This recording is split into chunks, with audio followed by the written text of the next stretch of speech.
It started with silence. Not the kind of silence you notice, not the absence of noise, but the kind that creeps in when something you used to hear every day suddenly disappears.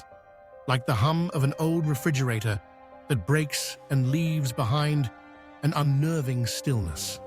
That's what Daniel noticed first, long before the layoff. The studio used to breathe with life.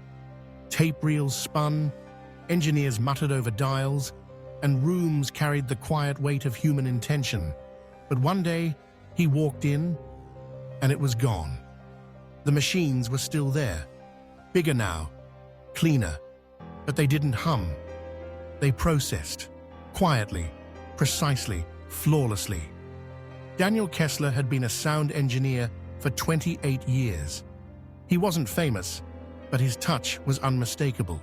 Subtle reverbs that felt like memory, low frequencies that tugged at your chest without you knowing why. He didn't just mix tracks. He listened to emotion, translated it, and painted it in sound. But now AI did that too. Faster, cheaper, more consistent, the executive said. The day he was laid off, they didn't even offer him the dignity of a meeting room. Just an email with the standard copy-pasted HR script. Something about restructuring, something about the future. That night, Daniel didn't rage. He didn't cry. He just sat in the middle of his small apartment in Echo Park, stared at his dusty reel-to-reel recorder, and pressed play. The tape spun. A voice came through, his daughter's laugh from a Christmas 10 years ago. He hadn't labeled the tape, hadn't planned it, but there it was, raw, imperfect, human, and something in him shifted. The world moved on without him. Studios across Los Angeles adopted neural mastering tools. Music was no longer made in the traditional sense, it was described. You typed in a prompt, melancholy sunset over abandoned town, and within seconds, a full cinematic score appeared. Fully licensed, fully unique, fully not one real. Daniel tried freelancing. He listed his services online. Analog remastering, emotion-driven soundscapes, archival noise reduction by hand. No one clicked. One client responded, a young indie director. She wanted Daniel's old touch for her short film. They met in person. A rarity. She brought a flash drive. When he asked if she had any preferences for tone or emotion, she shrugged. Just run it through whatever plugin you use. He stared at her. I don't use plugins. She blinked. Wait, you do this manually? He nodded. She never replied again. Daniel stopped applying for work, but he didn't stop listening. He started walking the city at night with a small field recorder, a notebook, and his battered Sennheisers. He recorded the hiss of bus hydraulics, the muffled music leaking from closed diners, the soft thump of basketballs echoing off empty courts, not because anyone needed it, just because he was afraid those sounds would vanish too. There was something sacred in them, something fragile. He didn't realize it at the time, but he had started building something, not a project, not a business, a ritual. He called it the room. At first, the room was just his garage. He soundproofed it himself, not with foam or panels, but with old blankets, cardboard egg trays, and stacks of unused vinyl records. The walls were covered in analog gear, mixers with rusted knobs, tube compressors that glowed faintly like coals, cassette decks that clicked like typewriters, and in the center, a single wooden chair, a Neumann U87 microphone, and a reel-to-reel recorder. He didn't build the room to sell anything. He didn't even know what it was for. All he knew was that when he stepped into that space, he could feel something alive again. Not logical, not productive, just alive. He began inviting people, one by one. No cameras, no phones. Just a simple rule: sit down, say what you need to say, and I'll listen. Sometimes it was an elderly woman reading a letter to her late husband. Sometimes it was a man recalling the sound of his childhood home. Sometimes it was just breathing. Daniel didn't edit the recordings. He didn't polish them. He captured them raw, with the hiss, the hum, the imperfections. And then he played them back, slowly, gently, letting the person hear themselves as they really sounded. And every single one of them cried. Word spread slowly, not online, not through ads, just through whispers. Someone would come, sit in the room, and leave with something they couldn't quite describe. Not a file, not a product, but a feeling, like they had touched something sacred, something old, something they thought had been lost in this algorithmic age. One night, Daniel recorded a man who had lost his wife. The man didn't speak. He just sat for 7 minutes, breathing heavily, hands trembling. At the end, he whispered, "I never got to say goodbye."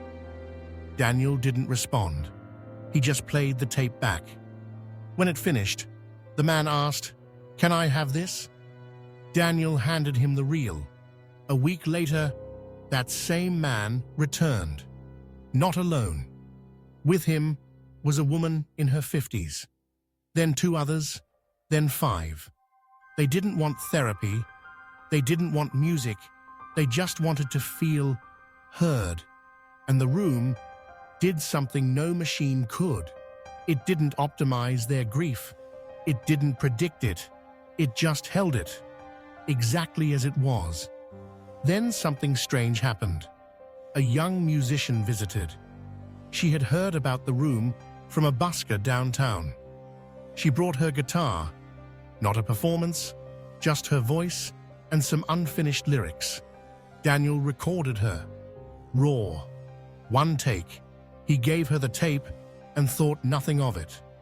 A month later, the track surfaced online, not viral, not mainstream, but Gams, haunting. It wasn't auto-tuned. It wasn't mastered. It was just real. And people responded. The top comment read, "I don't know why, but I feel like this song remembers something I forgot." Labels noticed. They traced the audio signature, found the analog hiss, and followed it back to Daniel. Offers came, big offers. They wanted to license the room, recreate it with AI-enhanced emotional sampling, build a plugin, monetize emotional authenticity. Daniel refused. He said, "You can't replicate what you don't respect." They didn't understand. They offered more. He disappeared.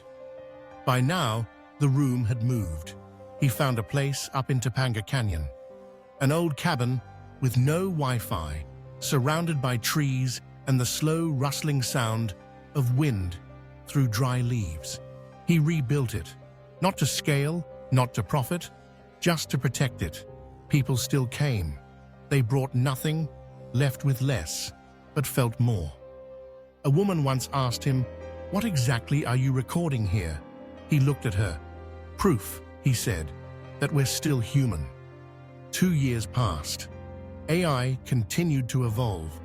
Entire albums were generated in seconds, voices indistinguishable from the real thing.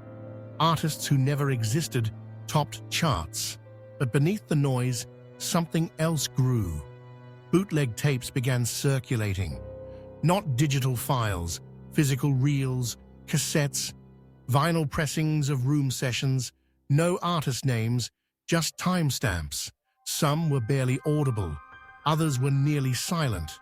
But people bought them, shared them, listened to them like relics, because somehow, buried in those tapes, was a kind of truth no AI had learned to fake. A silence that meant something. Then came the journalist. Her name was Mila Chen. She wrote for a fringe publication on analog resistance movements. She had been chasing rumors of the room for months. When she found Daniel, she didn't ask for an interview. She asked to sit. He agreed. She spoke of her father, who died during the pandemic, alone in a hospital with a ventilator. She had only heard his voice through broken video calls. "I don't even remember what he sounded like when he wasn't afraid," she said. Daniel recorded her, quietly. As always, she left with the tape. 3 weeks later, she published the story. It was called The Room That Listens. And everything changed. The story went viral. Not in the usual sense. It wasn't flashy. It wasn't boosted by trends. It just moved people. Comments poured in, thousands of them. I remember listening to my grandma tell stories on tape. This reminded me of her voice. I didn't even know I missed this, but I do. This makes me feel more human than anything I've heard in years. Studios reached out again, this time with respect, not to buy, but to understand. Daniel offered only one sentence. You have to stop thinking sound is a product. It's a presence. He never opened the room to the public. He never monetized it, never branded it, never optimized it for discovery. But he kept the door open for anyone willing to be heard, not sold. Years later, long after Daniel passed, they found his recordings. Thousands of tapes, labeled only by date and first names. No metadata, no enhancements, just pure, living memory. One archivist said it best, listening to these is like hearing humanity echo back from a place we forgot existed. In a world that tried to digitize the soul, Daniel didn't fight AI with code. He fought it with presence and built something no machine could understand.